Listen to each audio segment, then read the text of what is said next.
লাগাতার বৃষ্টিতে জনজীবন যেমন সমস্যায়, তেমনি রানাঘাট ধানতলা নকারি পূর্ণনগরে ফুল চাষের ব্যাপক ক্ষতি হচ্ছে। রাজ্যের মধ্যে নদিয়ার রানাঘাট ধানতলায় ফুল চাষের জন্য বিখ্যাত। এখানকার অধিকাংশ চাষি ফুল চাষের সঙ্গে জড়িত।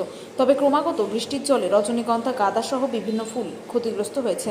জল জমে জমিতে ফুল গাছের গোড়ায় জল জমে গাছ নষ্ট হচ্ছে। সমস্যায় পড়েছেন ফুল চাষিরা। সেভাবে সরকারি সাহায্য না পাওয়াতে তারা আরও বেশি সমস্যায় পড়ছেন। বাজারে ফুলের দাম যেমন বৃদ্ধি পাচ্ছে, পাশাপাশি তারা ক্ষতির সম্মুখীন হচ্ছে বলে তাদের দাবি। নদিয়া থেকে বাবুয়া ব্যানার্জি, প্রথম আলোর বার্তা।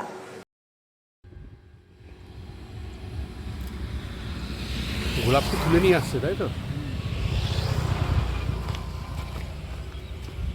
এগুলো কি রজনী না ধান? 24 পরগনা আসুক না, ওখানে এই চারটা পাড়াটার মাঝখানে একটা আছে না, পাড়াটার মাঝখানে ইজনের নামটা মনে পড়ছে। আচ্ছা, তেল তুলি নিয়ে আসবে এই গাছটা শুরু করে তেল হবে, তেলটা সবটা কাদা হবে। আমার থেকে জায়গাটা নিয়ে আসা তেল যাবে।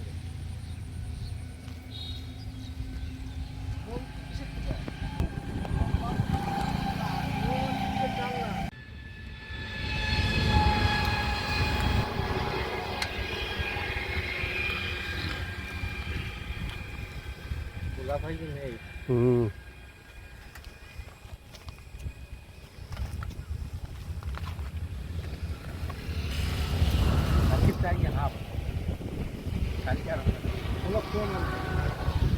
গাছই নষ্ট হয়ে যাচ্ছে, তা গোলাপ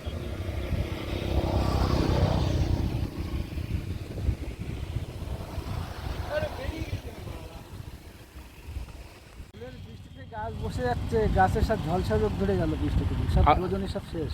আচ্ছা, আর কি কি ফুল চাষ ছিল এখানে? গাঁদা, রজনী, গোলাপ। আচ্ছা, গাঁদা তো একদমই শেষ শেষ, তাই তো? রজনীও সব লাল ধরে ধরে বসে যাচ্ছে, ওই দেখেন ওই যে জমিতে লাল। এইরকম ধরনের বৃষ্টি কি দেখেছেন আগে? না, আর আমাদের বয়স প্রায় 48-47 হলো, এর থেকে বড় বৃষ্টি আছে, কিন্তু একভাবে যে 1 মাস ধরে বৃষ্টি, এই বৃষ্টি ছিল না। কি নাম আপনার? প্রহ্লাদ মোদক। এরকম ক্ষতি হচ্ছে আপনাদের ফুলে? তো সব ফসলেই ক্ষতি হচ্ছে। হ্যাঁ, এরকম বৃষ্টি কোনোদিন দেখেছেন? না। এই সমস্যাটা কি আগের বারও তো দেখেননি? না। ফুলের কীরকম কি ফুলের এই প্রবলেমটা দাঁড়াচ্ছে এই এত বৃষ্টিতে? গাঁদা, রজনী, গোলাপ আর অন্যান্য ফুল আছে, সব নষ্ট হয়ে গেছে। কী নাম আপনার? আমার নাম আজাদ। আপনারা তো কোনো সরকারি সাহায্য পান না?